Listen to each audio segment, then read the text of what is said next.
Essa história se passou com o meu bisavô, e quem me contou ela foi o meu pai. E contarei aqui tudo com as palavras do meu velho pai. Bem, era tudo muito tranquilo naquela pequena fazenda isolada das outras partes do mundo.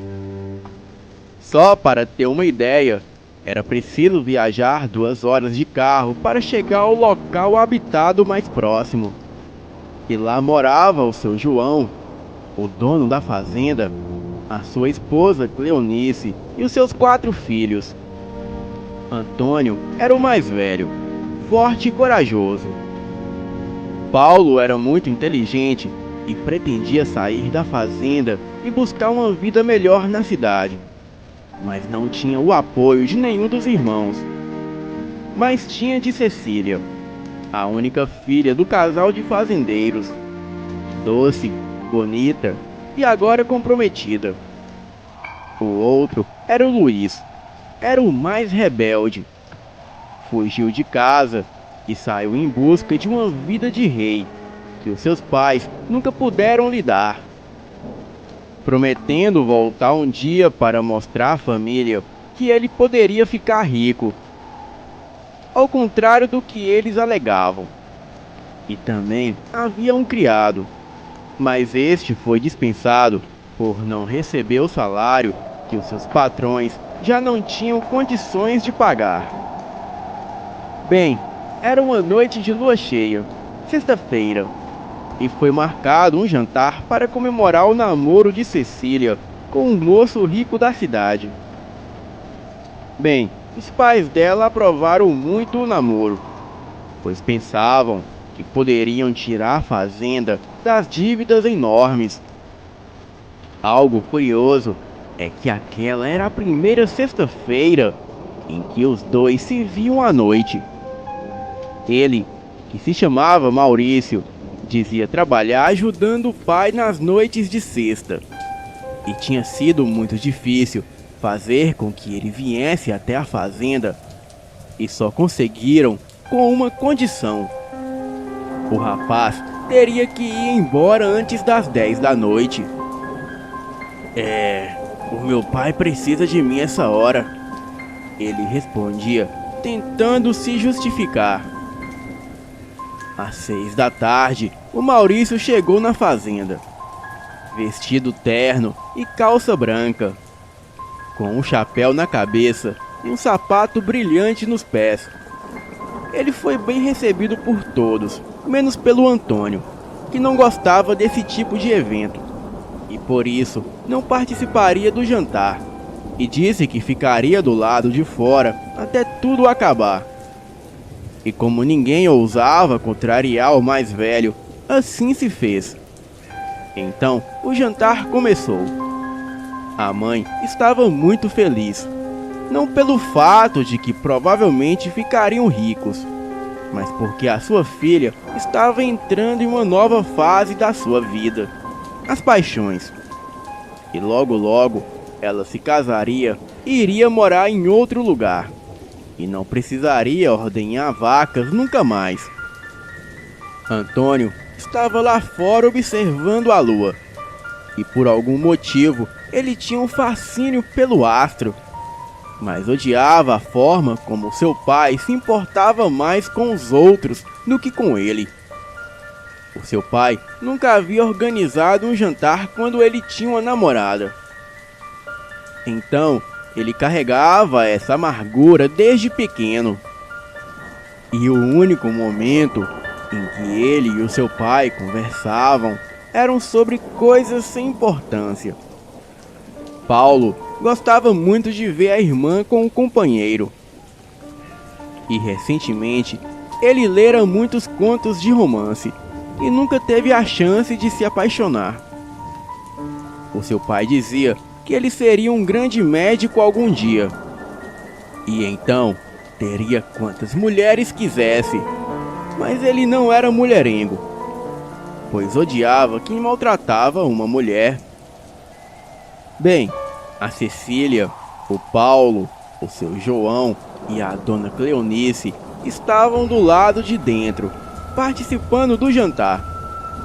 Antônio estava no alpendre da casa e o Luiz ninguém sabia onde estava. Com tantas conversas, o namorado da moça percebeu que já eram quase 10 horas.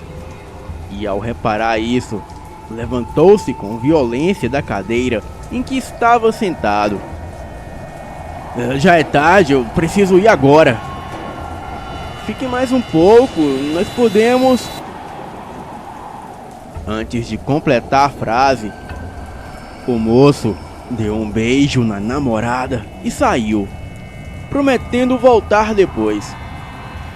E sem poder fazer nada, os pais ficaram imóveis em seus lugares, ouvindo o barulho do carro partir. O Pedro ficou chateado com a reação do cunhado e subiu para o seu quarto, trancando a porta e não deixando ninguém entrar. E foi quando ouviu-se um barulho estranho vindo do lado de fora. Um uivo, seguido de um grito que deixou todos aterrorizados. O pai olhou para baixo e disse: "É ele!" E então começaram batidas na porta.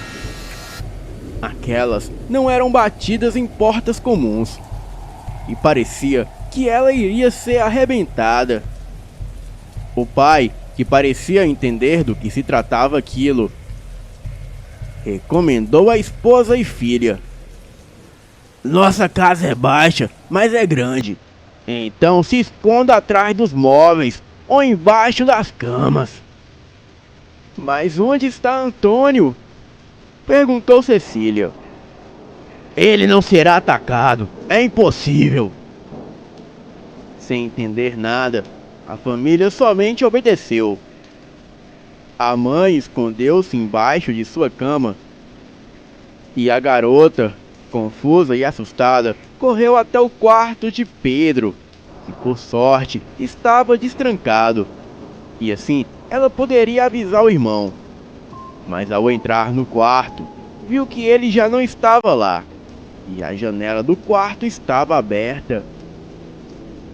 Desesperada, ela foi até o pai e falou em prantos: "Pai, o Pedro não está no quarto.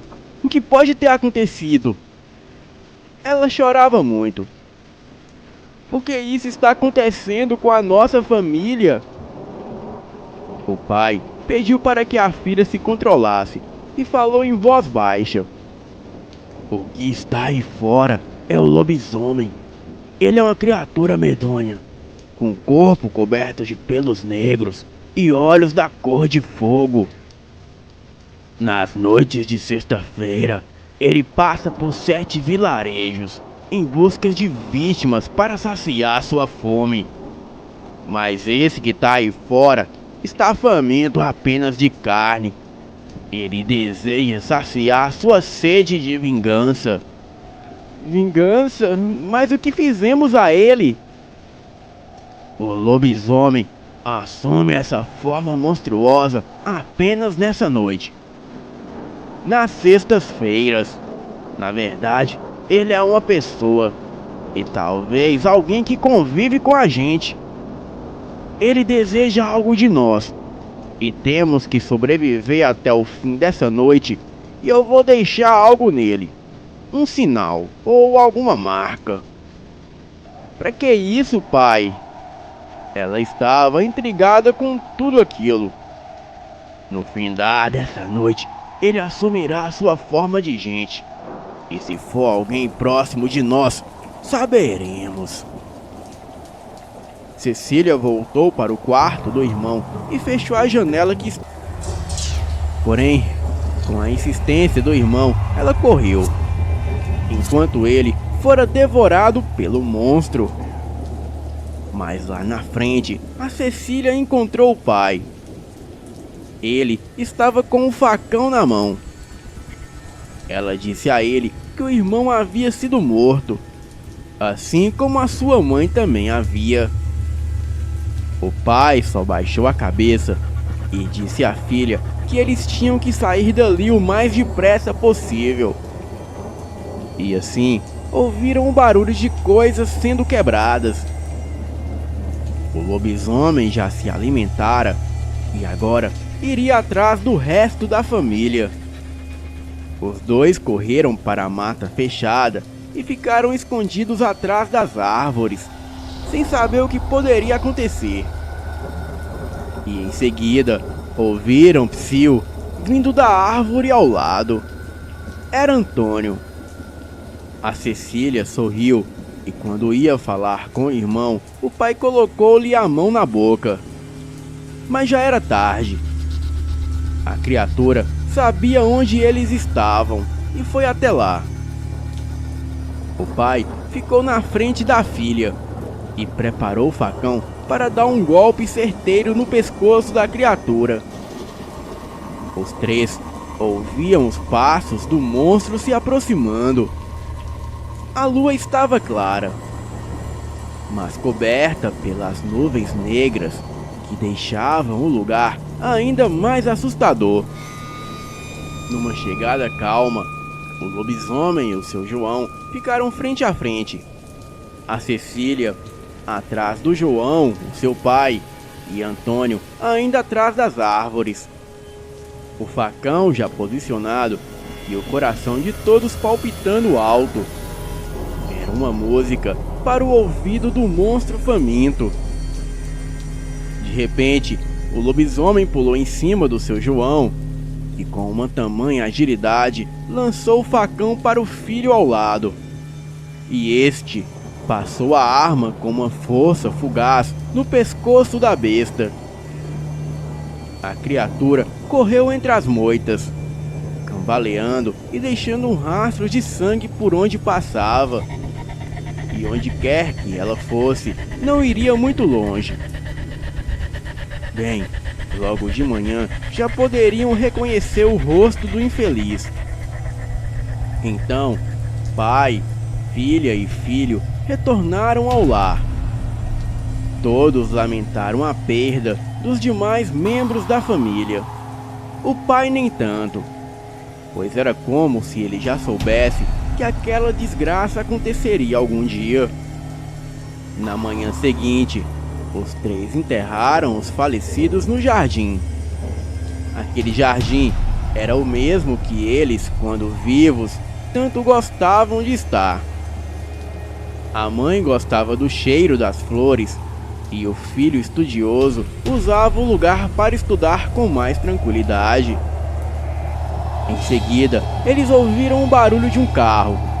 Era Maurício, o namorado de Cecília, que chegara na fazenda, provavelmente sem saber de nada. Ele já ia explicando que teria de viajar na noite anterior, mas antes que pudesse fazer isso, foi recebido com um abraço apertado e lágrimas sobre os olhos. Cecília prometeu que lhe explicaria tudo depois e o mandou embora. E dentro da casa, com os três reunidos, Cecília perguntou ao pai: "Por que você não desconfiou de Antônio, papai?" Ao que o pai respondeu: eu nunca dei a atenção que o meu filho mais velho merecia. E nunca lhe dei um jantar digno que nem os outros. Mas lhe dei algo melhor." "O quê?" ela perguntou. Ao que o próprio Antônio respondeu: "As histórias sem noção que papai me contava era sobre essa besta.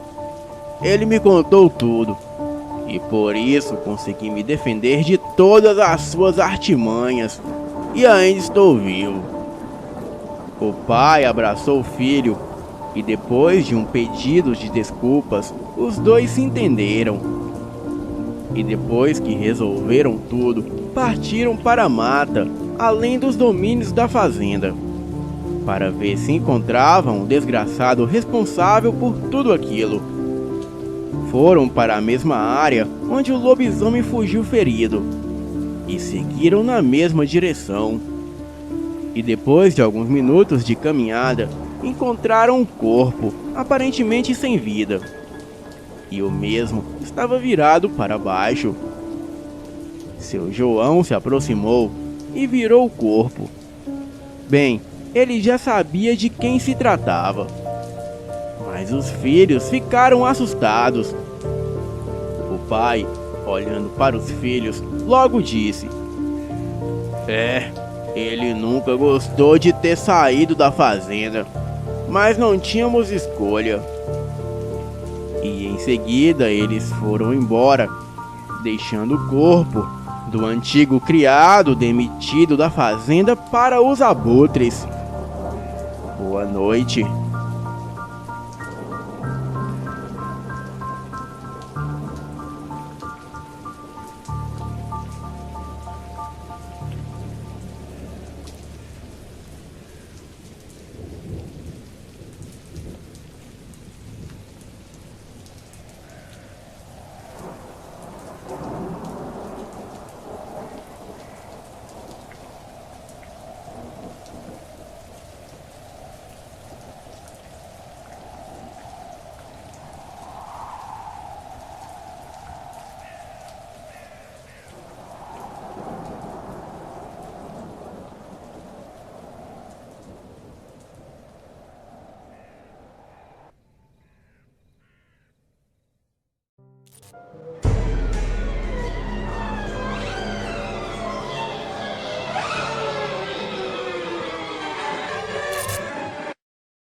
Olá, eu sou policial e ver mortos em acidentes, homicídios e em outras circunstâncias nunca me preocupou.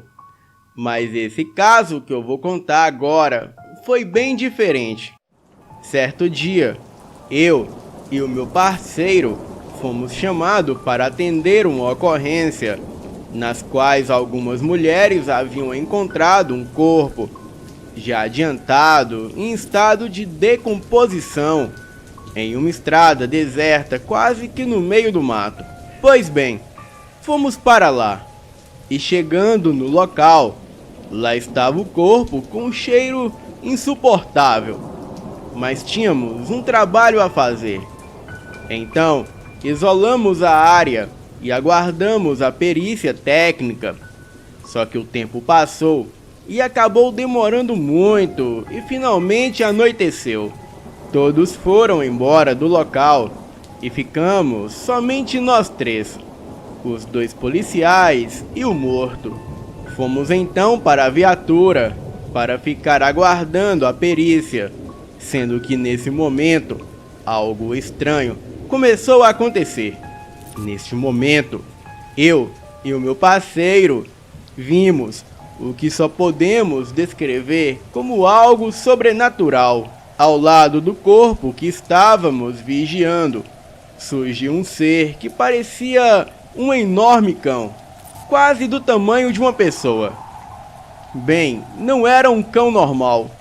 Ele andava meio curvado, tinha os olhos vermelhos e a boca enorme. E de repente, ele começou a devorar o cadáver com muita ferocidade.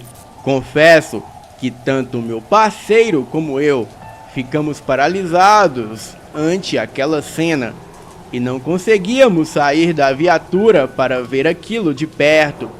E ficamos então ali observando aquela cena grotesca e escutando aquele barulho de ossos sendo mastigados, a qual durou um certo tempo. E nesse intervalo, o meu parceiro rezava tudo que lhe vinha à mente, sendo que eu, por outro lado, eu peguei a minha arma em punhos e queria ir até lá e ver aquilo mais de perto. Mas me faltavam forças. Era algo inacreditável. Mas de repente, aquela figura grotesca se afastou do corpo e passou ao nosso lado. E nisso notamos que aquele cão estava bem maior que antes.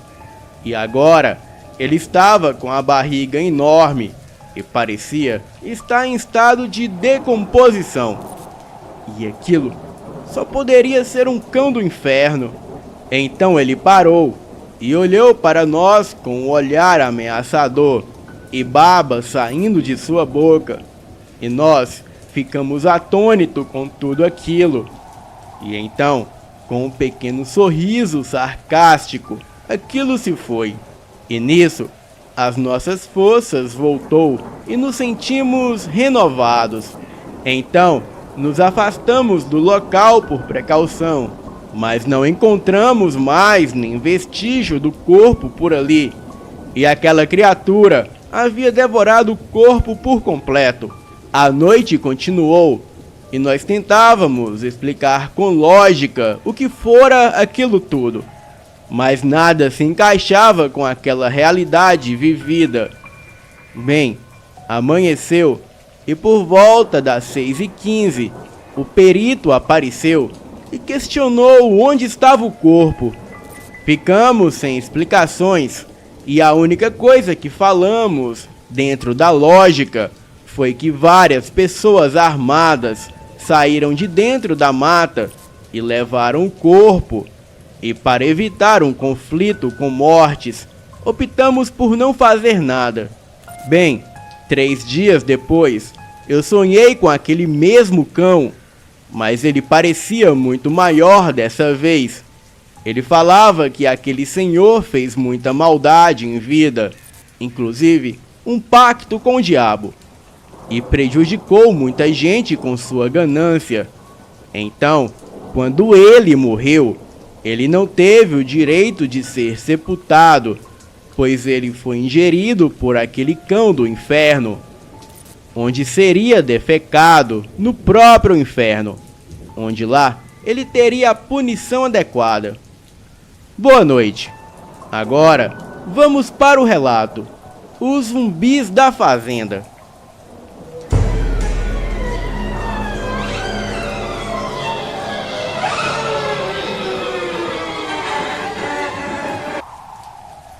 Essa história se passou quando eu tinha 8 anos.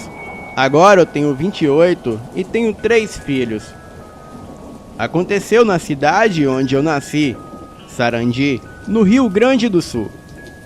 A fazenda onde morávamos sempre apareceu coisas estranhas. O terreno parecia ser quase estéril. Só um capim ralinho crescia no quintal e em volta da casa. Mas nenhum tipo de planta, nada de flores, árvores, legumes, gramas, nada. Só aquele capim ralinho e muito rasteiro. Eu sempre achei que aquele terreno era meio amaldiçoado. Parecia um pedaço de terra esquecida por Deus, mas os meus pais sempre falaram que não, que a terra ali simplesmente não era fértil e que depois de muito usada já não servia mais para nada. Mas eu sentia que não era isso, que tinha algo muito maior por trás de tudo isso. E durante a minha infância, lá, várias coisas aconteceram comigo, coisas estranhas, mas agora eu vou contar somente a primeira delas. Era uma noite fria e normal de outono. Frio o bastante para te deixar dentro de casa, enrolada em um cobertor. E era exatamente o que eu estava fazendo. E como eu não tinha muita coisa para fazer, eu resolvi fazer a minha lição de casa para poder ir brincar mais tarde. O meu quarto era no segundo andar da casa. E a minha cama estava alinhada com a parede, e tinha uma janela ao pé dela, e outra na parede oposta à minha cama. E lá fora estava muito escuro, mas do lado de dentro estava quente e confortável. E eu estava deitada na cama, e de vez em quando eu levantava a cabeça e olhava pela janela ao pé da minha cama, e ficava olhando a noite escura lá fora, sem motivo nenhum. Era apenas uma coisa que eu gostava de fazer, e essa Foi a última vez que eu fiz isso nessa casa.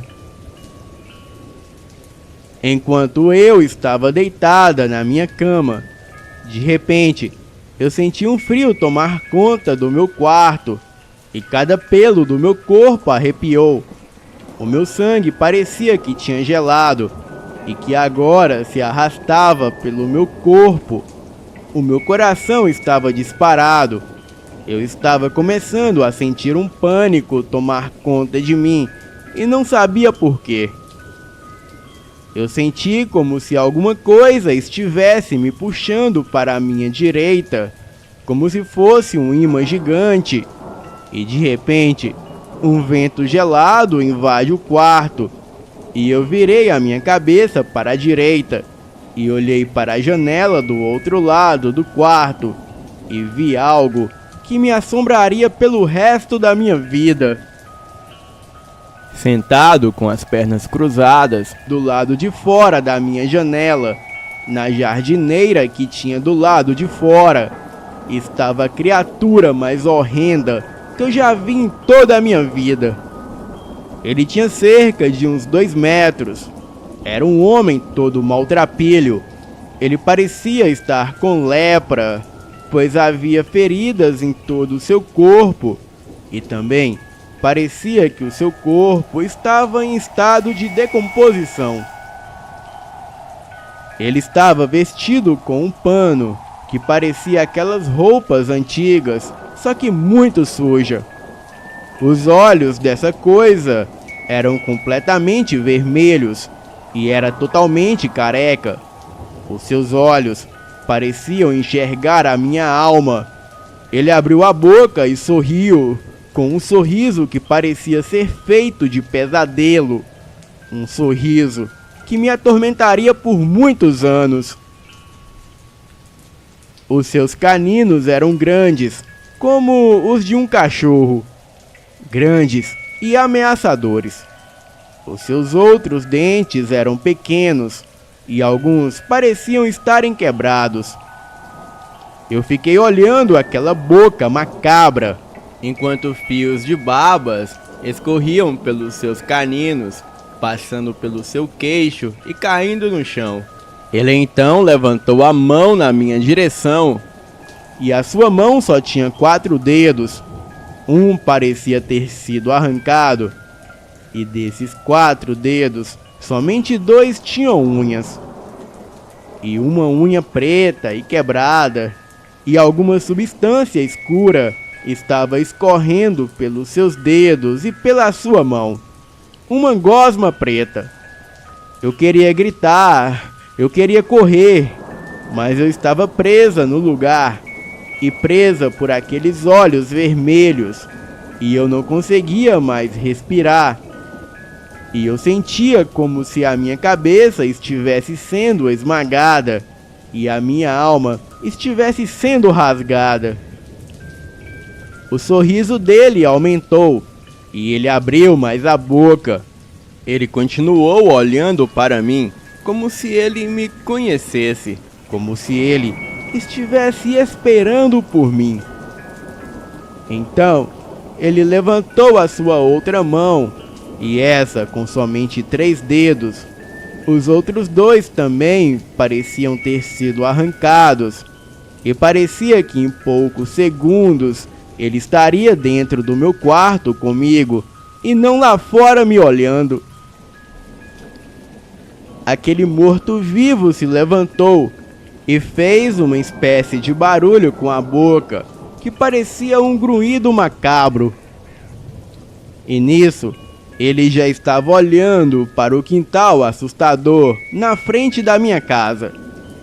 E eu juro que eu vi a terra se mexer em vários lugares. E em seguida, mãos saíam da terra, e eram mãos cadavéricas, e mais daquelas criaturas bizarras que eu só posso imaginar que fossem zumbis. Eles se levantaram da terra, e eram em torno de uns 6 ou 7, e a maioria estava em estado avançado de decomposição. E quanto àquele primeiro zumbi, Ele saiu andando para a floresta e todos os outros o seguiram. E nesse momento, todos os traços de razão sumiram e a minha mente acordou. Eu ainda não sei como eu fiz isso, mas eu consegui me desfazer do transe e consegui sair correndo pela porta do meu quarto, gritando com cada centímetro da minha garganta. E eu podia sentir ele me atraindo, assim como ele fez com os outros mortos-vivos. Eu podia sentir aqueles olhos penetrantes me olhando por trás, enquanto eu corria pelo corredor até a minha mãe. É claro que quando ela, o meu pai e o meu irmão mais novo voltaram, mas a minha família sabia que eu tinha visto alguma coisa e não tentaram me convencer do contrário. E também não disseram que era a minha imaginação. Eles me acalmaram e trancaram as janelas do meu quarto, fecharam as persianas e as cortinas. E no outro dia cedo, eu chamei os meus pais para verem os buracos na terra de onde os corpos saíram. Porém, não havia buraco algum na terra e tudo estava normal. Eu não sei o porquê dessa visão que eu tive, mas eu só sei que eu não consegui dormir lá naquele quarto por mais de um ano. E toda a minha família, mãe, pai, irmão e a minha irmã, ouviram o que eu falei que tinha acontecido. E o meu irmão até hoje, ele lembra quando entrou no quarto com os meus pais. E os zumbis era uma história que nós não contávamos muito. Sempre trazia medo a todos nós quando alguém falava dela. Os meus pais nunca falaram disso com ninguém. E enquanto eu crescia, eu tentei enfrentar o meu medo de dormir naquele quarto, mas eu nunca mais dormi com as costas viradas para a janela. Nunca mais.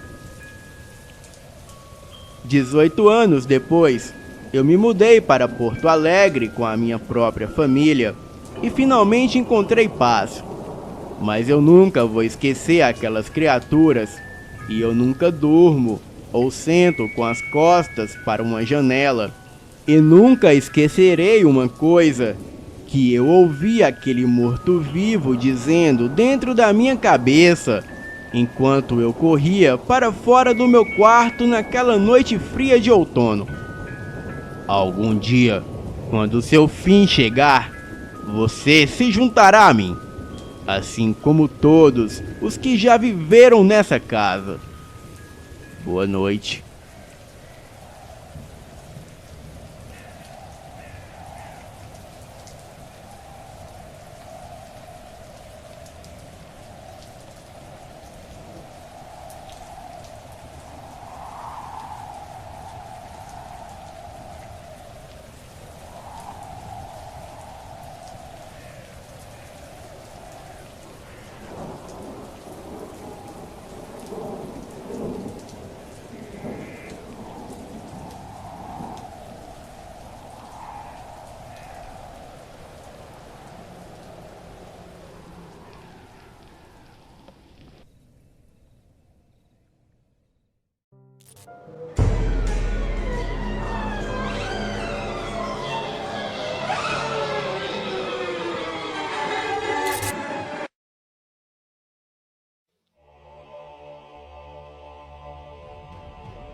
Boa noite a todos. Eu me chamo Rosilene, tenho 53 anos e moro em Passatempo, Minas Gerais. E na época que ocorreu esse fato, eu tinha por volta de 22 anos. Havia acabado de me casar, então me mudei com meu marido para a fazenda onde moravam os seus pais. A fazenda ficava em São Lourenço, Minas Gerais, mais precisamente na divisa entre São Lourenço e Ibatuba, no sul de Minas. A fazenda era muito grande E além do caseiro e a sua família, no casarão principal moravam os meus sogros, já que eram idosos, tinham mais de 60 anos na época, e o meu marido tinha apenas 30.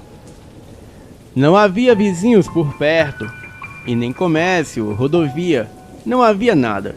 E para piorar, o local era de difícil acesso. A fazenda ficava em um lugar muito alto, o vento uivava a todo momento, e o frio era insuportável, mesmo com o sol. Ou até mesmo dentro de casa, o frio congelava até os ossos. Os meus sogros eram do tipo calados, não eram de falar muito, e sempre gesticulavam um para o outro, ou faziam sinais que nem eu ou meu marido entendiam. Eu achava o lugar um tanto que bizarro. O caseiro e a sua família sempre contavam causos de assombrações por aquelas bandas, mas como eu morria de medo, eu nunca ficava lá com eles no alpendre da fazenda escutando esses causos.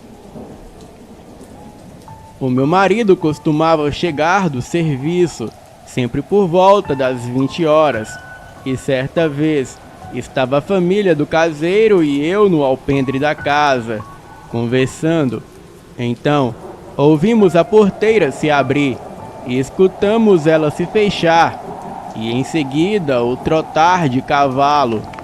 Achamos que era o meu marido, pois ele voltava a cavalo da fazenda onde ele trabalhava, e também era próximo do horário dele chegar. Preparei-me para entrarmos em casa, mas nada dele aparecer. Esperamos mais um pouco e nada. E todo o barulho cessou. O caseiro e os seus filhos foram até a porteira, mas a mesma estava fechada e não havia ninguém, nem cavalo e nem nada. E como estava escuro, não pudemos ver direito, mas os barulhos eram nítidos. O meu marido só chegou uns 40 minutos depois. Bem, eu não comentei nada a ele. Um tempo depois, o meu irmão saiu de casa e veio morar comigo na fazenda. Conta ele que certo dia, era uma sexta-feira de lua cheia, e ele voltava de um arraial a cavalo. E mesmo sendo noite de lua clara, às vezes o caminho ficava escuro devido às nuvens tamparem a lua. Mas o meu irmão nunca teve medo de andar por lá, pois lá é uma região segura. E nesse dia, depois dele andar metade do caminho para casa, ele passou por uma estradinha que tinha uma cruz de cabeça para baixo, que ficava no alto de uma árvore. Ninguém sabe quem foi o autor, mas ninguém nunca se atreveu a tocar naquilo.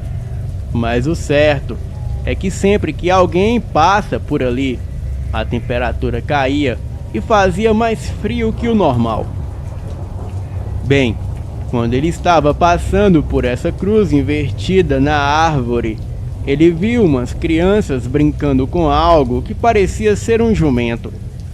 Ele então notou que não estavam brincando, e sim maltratando o pobre jumento que relinchava, jogando pedras e chutando ele. Ele achou estranho aqueles garotos ali, aquela hora da noite, mas resolveu ir lá e dar um fim naquilo. Ele gritou para os meninos deixarem o jumento em paz. Então, os 3 garotos que estavam lá pararam e olharam para ele. Vocês 3, parem com isso. Isso é uma covardia. Enquanto ele se aproximava, os 3 garotos se entreolharam e cochicharam alguma coisa que ele não pôde ouvir. Então, o jumento aproveitou que a atenção deles não estava mais nele e saiu correndo. E quando ele fez isso, a nuvem que bloqueava a luz da lua se dissipou de onde estava, e então a lua cheia clareou tudo em volta. E quando tudo ficou claro, o coração do meu irmão parou. O que parecia ser 3 garotos, não eram 3 garotos. Eram 3 diabinhos com aparência de crianças, com peles escuras, quase negras. Estavam vestidos trapos e não tinham mais do que 1,20 m de altura. Eram muito magros e os ossos da coluna pareciam sair da pele e tinham chifres no meio da testa. E quando meu irmão viu aqueles bichos na estrada, a poucos metros dele, ele entrou em pânico e então o seu cavalo saiu correndo na direção oposta. Um deles gritou alguma coisa e os outros 2 responderam algo. O meu irmão não entendeu nada e nem mesmo eu quero saber o que eles disseram. Mas a voz dos diabinhos era algo assustador, uma voz muito grave e profunda, muito grossa, que parecia ser proferida por um gigante, mas saindo de criaturas que pareciam crianças. Ele olhou para trás e eles estavam correndo atrás do meu irmão no cavalo, soltando gritos e naquele tom grosso que parecia um trombone desafinado. O meu irmão voltou para o arraial na outra fazenda, que ainda não havia acabado, e só voltou de lá por volta do meio-dia. Porém, quando passaram pela mesma estrada, o cavalo empacou a poucos metros da árvore que ficava a cruz invertida, mas em seguida ele disparou rumo à fazenda, e o meu irmão nunca mais passou por aquele trecho à noite. Certa vez, eu fui passar o Dia dos Pais na casa dos meus pais, e quando voltei para a fazenda, eu voltei de carro. O meu pai havia me levado no seu Fusca, mas ele não quis entrar. O meu pai, ele não gostava dos meus sogros. Eu havia chegado de uma viagem bem cansativa, pois os meus pais moravam em Belo Horizonte na época. Eu cheguei exausta, tomei um banho e fui me deitar no meu quarto e acabei pegando no sono. O quarto é grande, tem mais ou menos uns 10 metros por 15. Tem uma cama de casal, uma janela, uma penteadeira e um armário. Não tem muitos móveis, ou seja, ninguém se perderia em um quarto desses, mas algo estranho aconteceu na hora em que eu acordei. Era como se não fosse mais o meu quarto. Estava tudo escuro e eu não enxergava nada. Eu fui passando a mão pela parede para tentar encontrar o interruptor. Não achei. Tentei achar a porta, que por sinal é do lado do interruptor. O meu desespero foi ainda maior quando eu tentei encontrar o armário e não encontrei, pois ele ocupa meia parede do quarto e era como se o quarto tivesse ficado sem portas e sem objetos. Eu passei a mão pelas 4 paredes do quarto, que pareciam que as paredes não tinham fim, e nem sinal da porta, nem armário, e nem interruptor, e nem janela. E eu nem sabia onde eu estava pisando, pois não parecia o piso do meu quarto, e sim um piso cheio de buracos. Eu tive a impressão de seguir por um extenso corredor e andar por uns 30 metros sem achar o fim, e nem as paredes eu conseguia mais tocar. Isso durou mais ou menos uns 15 minutos. Eu gritava para os meus sogros que estavam na sala, mas eles não me escutavam. Muito assustada com o que estava acontecendo, eu cheguei a pensar que estava sonhando, e posso dizer que foi real, pois eu senti dor na hora em que me dei uns tapas para conferir se realmente eu estava acordada. Então me lembrei de uma história que o meu pai sempre me contou, que havia ocorrido com ele.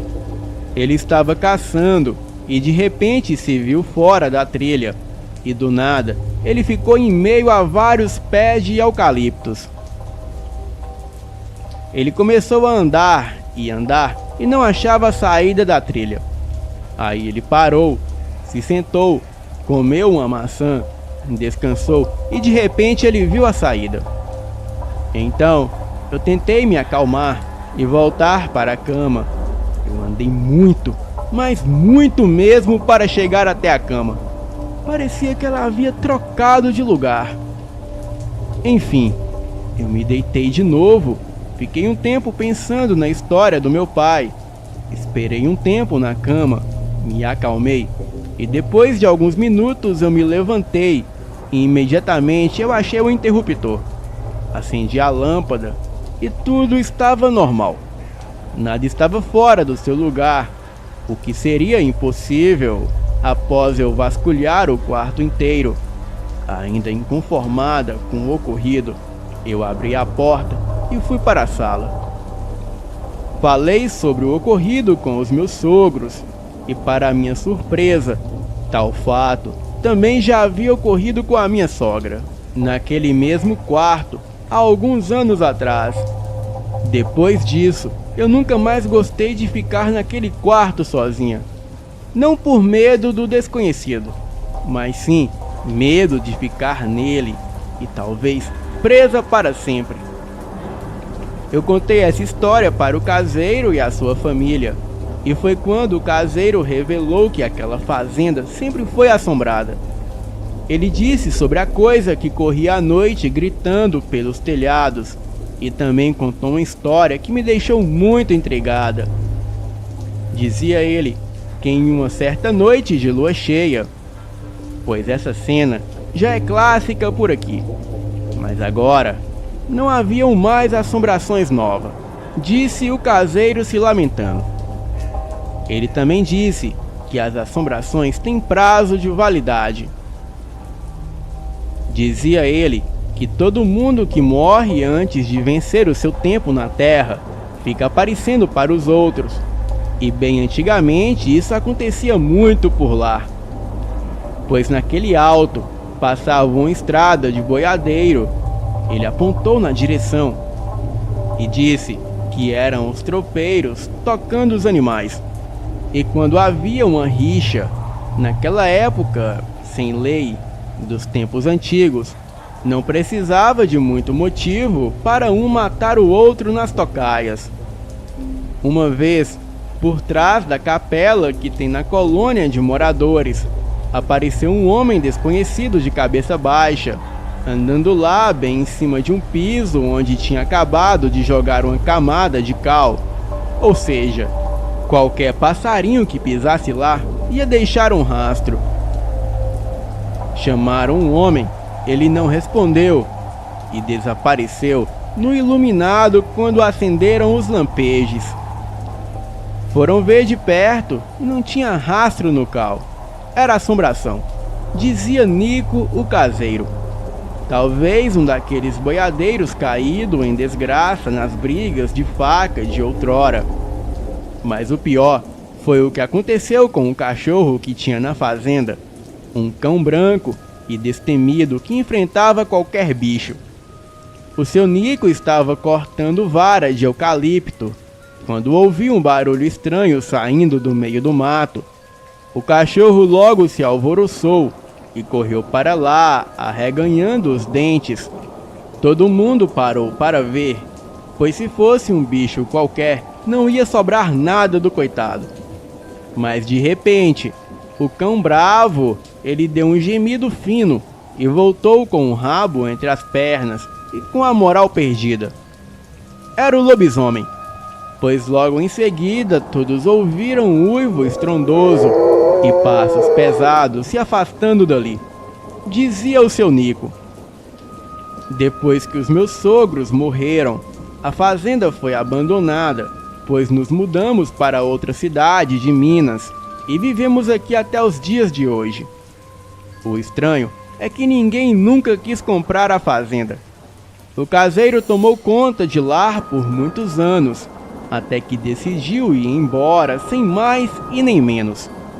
O motivo, segundo ele e sua família, eram os espíritos dos meus sogros que os atormentavam e não os deixavam em paz, pois não paravam de falar de uma tal botija de ouro que eles haviam deixado enterrado embaixo do abacateiro.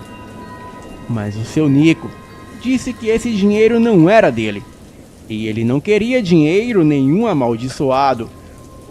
Bem, Se eu não fosse medrosa, eu voltava lá em busca dessa tal botija de ouro. Boa noite. E vão dormir logo.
Nas férias, eu sempre vou para a fazenda do namorado da minha tia, lá em Minas Gerais.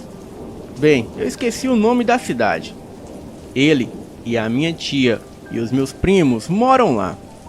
A família do namorado da minha tia tem aquela fazenda desde o final do século XIX. No verão passado, eu tinha ido para lá, como de costume. Só que desta vez, o meu espírito curioso e aventureiro de adolescente não se contentou apenas em ficar somente na piscina e andar de cavalo, pois eu queria sair e explorar a fazenda inteira. E depois de um tempo, enchendo meu primo Alex com isso, ele finalmente concordou em ir junto comigo, já que além de eu não querer ir sozinha, eu não conhecia tão bem a região quanto ele. Nós saímos de manhã, um pouco depois do café, e fomos dar umas voltas.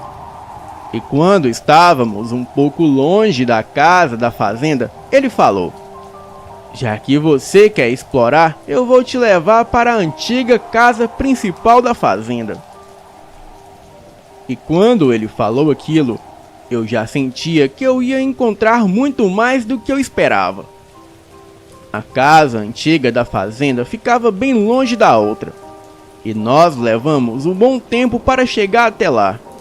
E quando chegamos lá, eu vi que a casa era bem velha. Ela não era tão grande, mas não era tão pequena. A porta estava destrancada e estava simplesmente encostada. E não era exatamente aquilo que eu tinha em mente quando eu falei que queria explorar a fazenda, pois eu estava mais interessada em um rio, alguma cachoeira, alguma montanha com vista bonita ou até mesmo alguma caverna. Mas era aquilo que eu tinha no momento.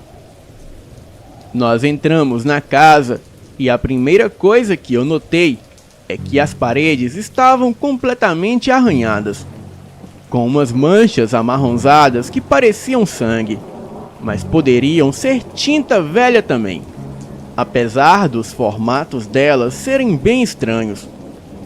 O meu primo falou que fazia tempo que ele não ia lá, mas da última vez que ele foi, as paredes não estavam daquele jeito.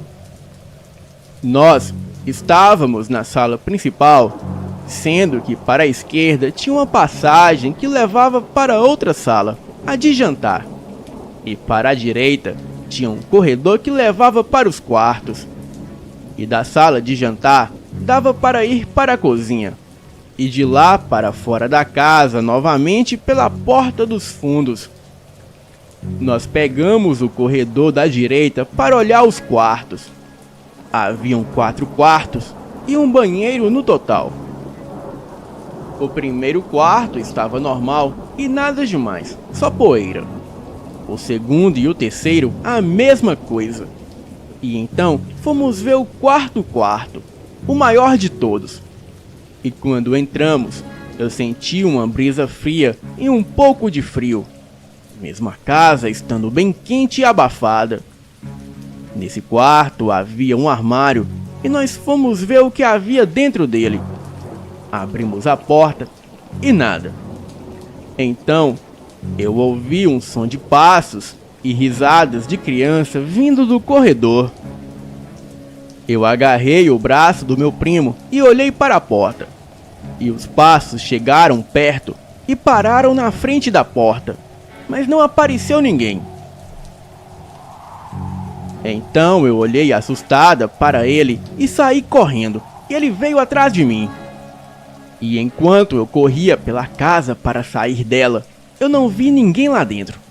Eu só via as nossas pegadas na poeira e a de mais ninguém, apesar de ter ouvido os passos e aquelas risadinhas. E lá fora, na luz do sol, ficamos mais calmos. Eu olhei para o meu primo e já ia perguntar o que será que havia acontecido. E foi quando ele começou a gritar do nada. E a única coisa que ele falava era que estava doendo. Eu olhei no braço dele e ali começou a aparecer um monte de marcas vermelhas e brotoejas.